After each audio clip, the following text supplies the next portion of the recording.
ओम शांति।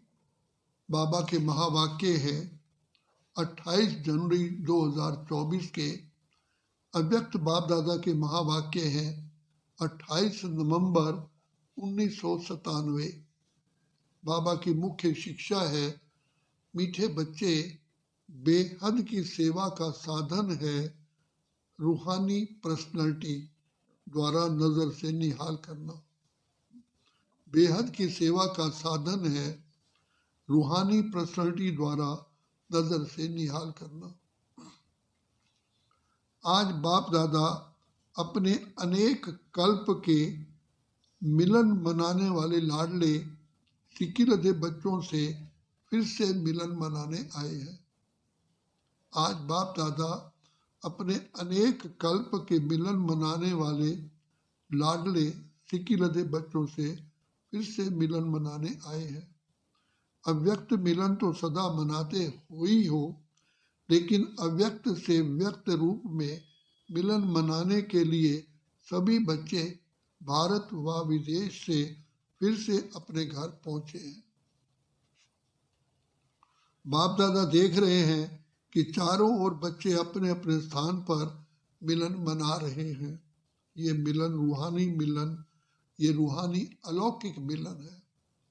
इस मिलन में बाप दादा और बच्चों के स्नेह का साकार स्वरूप है। आज बाप दादा अपने बच्चों की रूहानी पर्सनैलिटी को देख रहे हैं। हर एक बच्चे की रूहानी पर्सनैलिटी कितनी श्रेष्ठ है। ऐसी रूहानी पर्सनैलिटी सारे कल्प में और किसी की भी हो ही नहीं सकती, क्योंकि आप सबकी पर्सनैलिटी बनाने वाला ऊंचे से ऊंचा बाप है। आप भी अपनी रूहानी पर्सनैलिटी को क्या जानते हो? जानते हो ना? तो सबसे बड़े से बड़ी पर्सनैलिटी है स्वप्न व संकल्प में भी संपूर्ण प्योरिटी की पर्सनैलिटी। सबसे बड़ी से बड़ी पर्सनैलिटी है स्वप्न व संकल्प में भी संपूर्ण प्योरिटी की पर्सनैलिटी नंबर वार है, लेकिन फिर भी विश्व की सर्व आत्माओं से श्रेष्ठ है। तो बाप दादा हर एक के मस्तक से पर्सनैलिटी की झलक देख रहे हैं। प्योरिटी के साथ साथ सबके चेहरे और चलन में रूहानियत की भी पर्सनैलिटी है। और पर्सनैलिटी क्या होती है? जो खजानों से संपन्न होते हैं उसकी भी पर्सनैलिटी होती है। लेकिन कितने भी बड़े बड़े संपन्न आत्माएं हों, आपके आगे वो संपन्न आत्माएं कुछ भी नहीं है, क्योंकि वह भी अविनाशी सुख शांति के खजाने से खाली है। आपके पास जो संपत्ति है उसके आगे अरब खरब पति भी बाप से सुख शांति मांगने वाले हैं, और आप सदा अविनाशी खजानों से भरपूर हो। वह खजाने आज हैं, कल नहीं, लेकिन आपका खजाना ना कोई लूट सकता है और ना कोई आत्मा खजाने को हिला सकती है। अखुट है, अखंड है, ऐसी पर्सनैलिटी वाले आप बच्चे हो। सबसे ऊंचे ऊंच पर्सनैलिटी वाले फिर भी आत्माओं द्वारा, विनाशी धन द्वारा, विनाशी ऑक्यूपेशन द्वारा पर्सनैलिटीज बनती हैं, वह कहलाई जाती हैं। लेकिन आपको ऊंचे से ऊंचे परमात्मा ने श्रेष्ठ पर्सनैलिटी वाले बना दिया है। तो अपने ऊंची पर्सनैलिटी का रूहानी नशा रहता है? रहता है? तो हाथ हिलाओ। बाप दादा को इतने श्रेष्ठ पर्सनैलिटी वाले बच्चे देख कितनी खुशी होती है। आपको भी होती है? बाप दादा बच्चों की ऐसी श्रेष्ठता को देख क्या गीत गाते हैं, जानते हो? आप भी गाते हैं, बाप भी गाते हैं। बाप का गीत सुनाई देता है या टेप का गीत सुनाई देता है? बाप दादा की टेप न्यारी होगी ना, तो ऑटोमेटिक है, चलाने की मेहनत ही नहीं करनी पड़ती। और दिल का गीत वाले ही सुन सकते हैं, सिर्फ कान वाले नहीं, दिल वाले। तो सभी दिल वाले हो ना। दिल वाला मंदिर में आपका चित्र है ना। सभी ने अपना चित्र देखा है। बाप दादा तो सदा बच्चों के चित्र और चरित्र देखते रहते हैं। तो आज पर्सनैलिटी को देख रहे थे। सदा ये पर्सनैलिटी स्मृति में सदा ही एमर्ज रहे, अर्थात प्रकट रहे, है ही नहीं दिखाई देवे, अनुभव में आवे। सदा ऐसी पर्सनैलिटी में रहने वाले की निशानी क्या होगी, जिस निशानी से समझ जाएं कि ये अपने पर्सनैलिटी में है। अगर ये रूहानी पर्सनैलिटी एमर्ज रूप में रहती है तो उनके नैन, उनका चेहरा, चलन, संकल्प और संबंध सब प्रसन्नता वाले होंगे। सदा प्रसन्नचित, प्रश्नचित नहीं, प्रसन्नचित। अगर प्रश्नचित है तो चलन भी पर्सनैलिटी वाली नहीं, चेहरे पर भी प्रसन्नता की झलक नहीं। कुछ भी हो जाए, पर्सनैलिटी वाले की प्रसन्नता छिप नहीं सकती, मर्ज हो नहीं सकती। प्रसन्नचित आत्मा, कोई कैसी भी आत्मा परेशान हो, अशांत हो, उसको अपने प्रसन्नता की नजर से प्रसन्न कर देगी। जो बाप का गायन है, नजर से निहाल करने वाले, वह सिर्फ बाप का ही नहीं है, आपका भी ये गायन है। और अभी समय प्रमाण जितना समय समीप आ रहा है, तो नजर से निहाल करने की सेवा करने का समय आएगा। 7 दिन का कोर्स नहीं होगा, एक नजर से प्रसन्नचित हो जाएंगे। दिल की आश आप द्वारा पूर्ण हो जाएगी। तो सभी क्या समझते हो? आदि सेवा के रत्न क्या समझते हैं? ऐसी सेवा कर सकते हो ना। अभी देखो, आप लोगों ने 40 वर्ष सेवा की या ज्यादा भी की, कोई का 1-2 साल कम भी होगा, किसका ज्यादा भी होगा। अभी आप लोगों ने अपने साथियों को ये सेवा सिखा दी और निमित्त भी बना दिया। अभी आप क्या करोगे? तो सेवा तो वह भी कर रहे हैं। आप आदि रत्न तो हो, तो न्यारी और प्यारी सेवा करोगे ना। अभी फिर उत्सव मनाएंगे कि नजर से निहाल कितने किए, 9 लाख में से कितने बनाए। आगे तो 33 करोड़ भी है, 9 लाख तो उसके आगे कुछ भी नहीं है। बीज तो यहाँ ही डालना है ना। तो देखेंगे कि आदि सेवा के रत्न अब क्या कमाल दिखाते हैं। ये कमाल तो कोई दिखाई, ये कमाल तो दिखाई, सेवा केंद्र बनाए, अच्छे अच्छे प्रोग्राम किए, उसकी तो पदम गुना मुबारक है। 2 प्रकार के बच्चे हैं। जो पहले वाले हैं वो हैं स्थापना के निमित्त बच्चे, और आप लोग हो विशेष सेवा के आदि के बच्चे। ये दादियां हैं जड़ स्थापना वाले, और आप सब सेवा के आदि रत्न हैं। पहला तना, तो तना तो मजबूत होता है ना। तना पर ही तो सब आधार होता है, तना से ही सब शाखाएं निकलती हैं। जड़ वाले तो सूक्ष्म में शक्ति देते हैं, लेकिन जो प्रैक्टिकल में होता है दिखाई देता है, वह तना दिखाई देता है। तो दादियाँ अभी गुप्त हो गई है, सकाश देने वाली, और प्रैक्टिकल में स्टेज पर आने वाले आप निमित्त बने।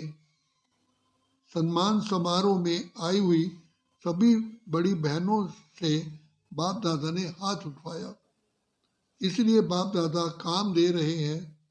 समारोह तो बहुत अच्छा मनाया ना। बाप दादा ने सब देखा, सजी हुई मूर्तियों को देखा। उस समय तो आप लोगों को भी यही रूहानी अनुभव हो रहा था कि हम चैतन्य मूर्तियां हैं। ऐसे ही लग रहा था जैसे सजी हुई मूर्तियां मंदिरों से शांति वन में पहुंच गई है। तो बाप दादा अभी बच्चों से चाहते हैं कि अभी फास्ट सेवा शुरू करो। जो हुआ वो बहुत अच्छा। अब समय प्रमाण औरों को ज्यादा वाणी का चांस दो।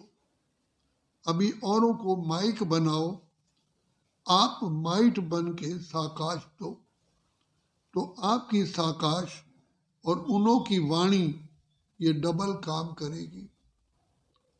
तभी 9 लाख शायद बन जाएंगे।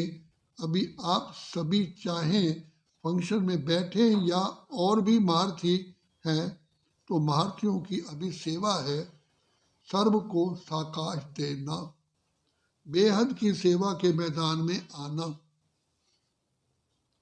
जब बाप अव्यक्त वतन एक स्थान पर बैठे चारों ओर के विश्व के बच्चों की पालना कर सकते हैं, कर रहे हैं, तो क्या आप एक स्थान पर बैठे बाप समान बेहद की सेवा नहीं कर सकते हो? आदि रत्न अर्थात फॉलो फादर, बेहद में साकाश दो। कई बच्चे अपने से भी पूछते हैं और आपस में भी पूछते हैं कि बेहद का वैराग कैसे आएगा।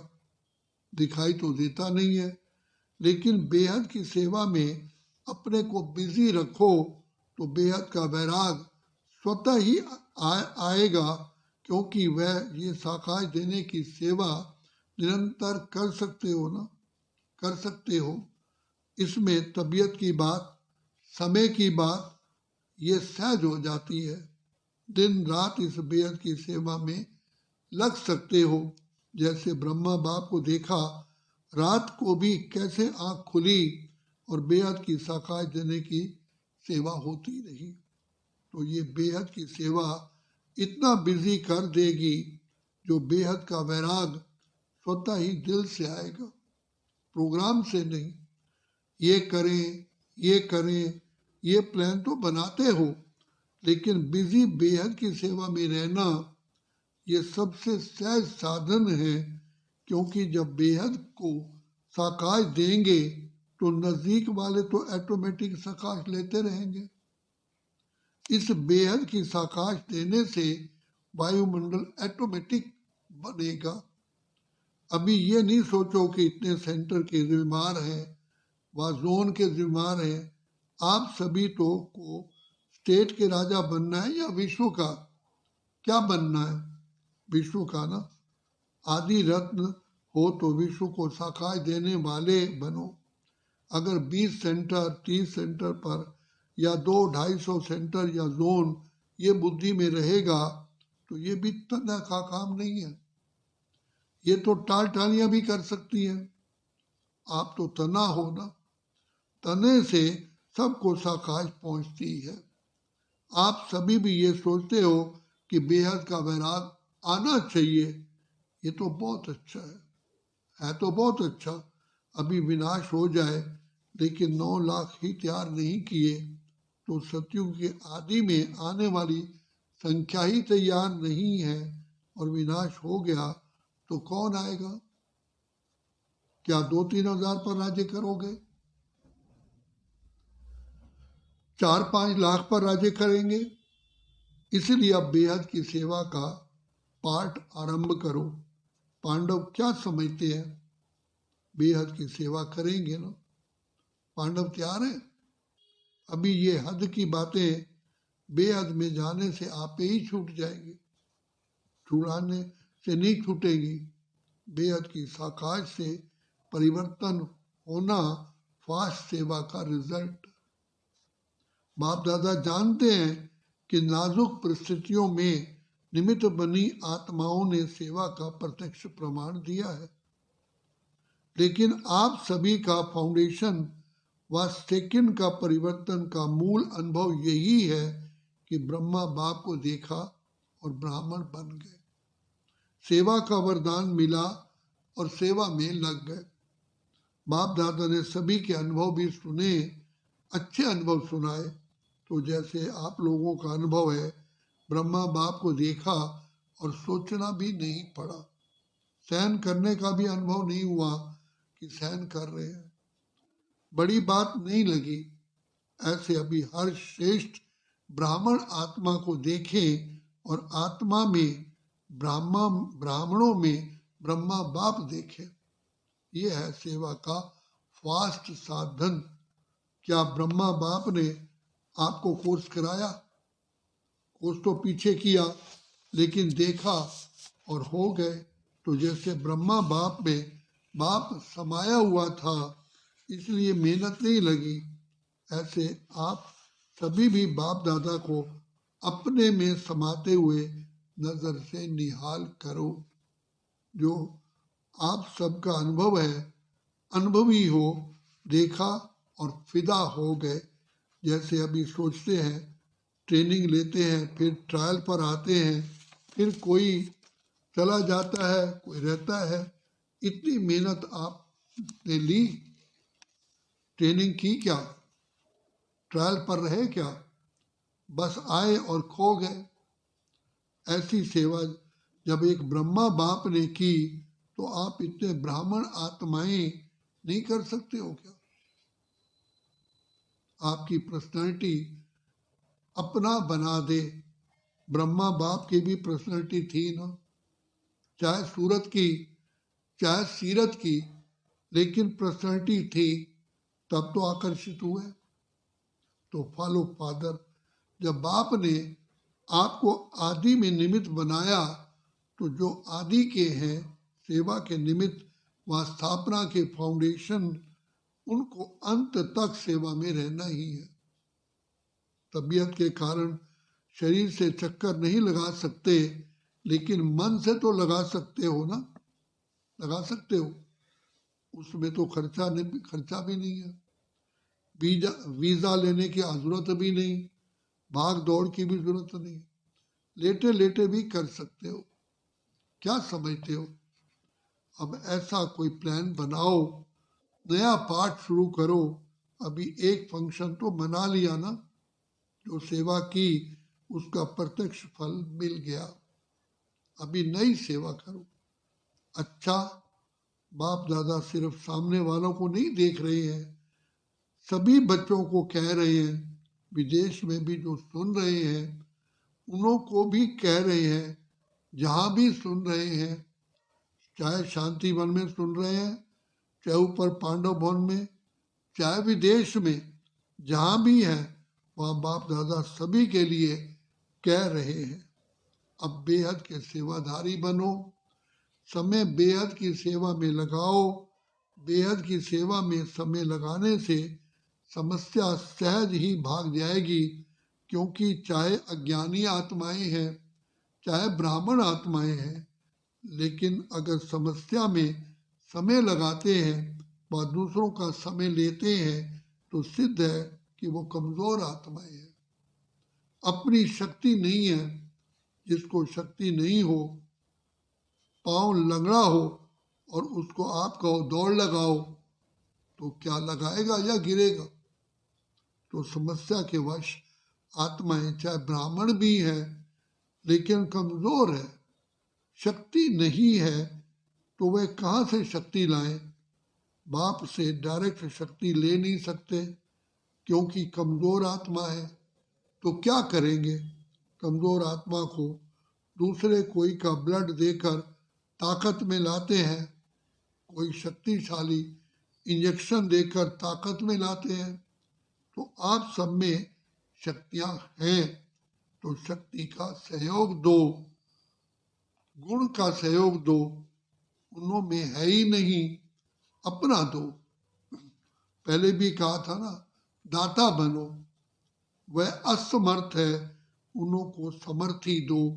गुण और शक्ति का सहयोग देने से आपको दुआएं मिलेंगी, और दुआएं लिफ्ट से भी तेज रॉकेट है। आपको पुरुषार्थ में समय भी देना नहीं पड़ेगा। दुआओं के रॉकेट से भी उड़ते जाएंगे। पुरुषार्थ की मेहनत के बजाय संगम के प्रारब्ध का अनुभव करेंगे। दुआएं लेना वह सीखो और सिखाओ। अपना नेचुरल अटेंशन और दुआएं, अटेंशन में टेंशन मिक्स नहीं होना चाहिए, नेचुरल हो। नॉलेज का दर्पण सदा सामने है ही है, उसमें स्वतः सहज अपना चित्र दिखाई देता ही रहेगा। इसलिए कहा कि पर्सनालिटी की निशानी है प्रसन्न चित्त। ये क्यों, क्या, कैसे, ये के की भाषा समाप्त। दुआएं लेना और देना सीखो। प्रसन्न रहना है और प्रसन्न करना, ये है दुआएं देना और दुआएं लेना। कैसा भी हो, आपके दिल से हर आत्मा के प्रति हर समय दुआएं निकलती रहे, इसका भी कल्याण हो, इसका भी बुद्धि शांत हो। ये ऐसा, ये वैसा, ऐसा वैसा नहीं, सब अच्छा है। ये हो सकता है। दुआएं देने आती हैं, लेने तो आती है, देने भी आती है। देंगे नहीं तो लेंगे कैसे? दो और लो, ये करें नहीं, मैं करूं। ब्रह्मा बाप का सदा स्लोगन रहा। ब्रह्मा बाप बार बार याद दिलाते रहे, जो कर्म मैं करूंगा मुझे देख और करेंगे। जब दूसरे करेंगे तब मैं करूंगा, ये स्लोगन तो नहीं ना। जो मैं करूंगा मुझे देख करके और करेंगे, नहीं तो स्लोगन चेंज कर दो। और जगदम्बा माँ का विशेष स्लोगन रहा, हुक्मी हुक्म चलाए रहा। वह चला रहा है, हम निमित्त बन चल रहे हैं। तो दोनों स्लोगन सदा याद में रखो। एमर्ज, प्रकट, प्रत्यक्ष है ही है। सुना है ना, याद तो रहता है, नहीं कर्म में दिखाई दे। तो क्या करेंगे? दुआएं लेंगे, दुआएं देंगे कि ग्लानि करेंगे, फील करेंगे ये ऐसा वो ऐसा? नहीं, उसको दुआएं दो। कमजोर है, वशीभूत है, भाषा और संकल्प बदली करो। ये संकल्प मात्र भी ना हो कि ये बदले नहीं, मैं बदलूं। और बातों में तो मैं का आता है, लेकिन जिस बात में मैं आना चाहिए उसमें और तो करें, तो करें, ये क्या? और करें तो करें, ये क्या? अच्छा काम होगा तो कहेंगे ना मैं, और ऐसा कोई काम होगा तो कहेंगे इसने किया, इसने कहा। उल्टा हो गया ना। कोई क्या भी करता है, मुझे करना है, मुझे सोचना है, मुझे क्या कहना है, इसमें मैं पन लाओ। बॉडी कॉन्शियस वाला मैं पन नहीं, सेवा काम है। तो ऐसे ही श्रेष्ठ वाइब्रेशन फैलाओ। अभी वाणी कम काम करती है, दिल का सहयोग, दिल के वाइब्रेशन बहुत जल्दी काम कर सकते हैं। अच्छा, अभी 1 मिनट में सभी अपने साइलेंस की शक्ति प्रत्यक्ष करो। एकदम साइलेंस मन से, तन से एमर्ज करो। बाप दादा ने डेड साइलेंस की ड्रिल कराई। अच्छा, चारों ओर के सर्व विशेष आत्माओं को, सदा रूहानी पर्सनैलिटी के नशे में रहने वाली आत्माओं को, सदा बेहद की सेवा में स्वयं को बिजी रहने वाली निमित्त विश्व कल्याणकारी आत्माओं को, सदा ब्रह्मा बाप और जगदम्बा का स्लोगन साकार में लाने वाली, ऊंच ऊंच नजर से निहार करने की सेवा में सदा रहने वाली बाप समान आत्माओं को बाप दादा और जगदम्बा माँ का याद प्यार और नमस्ते। हम रूहानी बच्चों की रूहानी बाप दादा को और जगदम्बा माँ को याद प्यार और नमस्ते। वरदान है स्वार्थ से न्यारे और संबंधों में प्यारे बन सेवा करने वाले सच्चे सच्चे सेवाधारी हो। जो सेवा स्वयं को और दूसरों को डिस्टर्ब करे वो सेवा नहीं है, स्वार्थ है। निमित्त कोई ना कोई स्वार्थ होता है तब तो नीचे ऊपर होते हो। चाहे अपना चाहे दूसरे का स्वार्थ जब पूरा नहीं होता है तब सेवा में डिस्टर्बेंस होती है। इसलिए स्वार्थ से न्यारे और सर्व के संबंध में प्यारे बनकर सेवा करो, तब कहेंगे सच्चे सच्चे सेवाधारी। सेवा खूब उमंग उत्साह से करो, लेकिन सेवा का बोझ स्थिति को कभी नीचे ऊपर ना करे, ये अटेंशन दो। स्लोगन है शुभ व श्रेष्ठ वाइब्रेशन द्वारा नेगेटिव सीन को भी पॉजिटिव में बदल दो। शुभ व श्रेष्ठ वाइब्रेशन द्वारा नेगेटिव सीन को भी पॉजिटिव में बदल दो। अब बाप दादा कहते हैं अव्यक्ति साइलेंस द्वारा डबल लाइट फरिश्ता स्थिति का अनुभव करो। करुण करावन हार स्वयं बाप है, कराने वाला सब कुछ करा रहा है। मैं तो निमित्त मात्र करणहार बनकर कर रहा हूँ। इस स्मृति से कर्तापन के भान को समाप्त कर न्यारे और प्यारे बनो। सब बोझ बाप के आगे समर्पित कर अपने अनादि स्वरूप की स्मृति से अनादि स्वभाव संस्कार धारण कर डबल लाइट स्थिति का अनुभव करो। सब बोझ बाप के आगे समर्पित कर अपने अनादि स्वरूप की स्मृति से अनादि स्वभाव संस्कार धारण कर डबल लाइट स्थिति का अनुभव करो। मीठे बच्चे, बेहद की सेवा का सहज साधन है रूहानी पर्सनालिटी द्वारा नजर से निहाल करना। अच्छा, ओम शांति, ओम शांति, ओम शांति।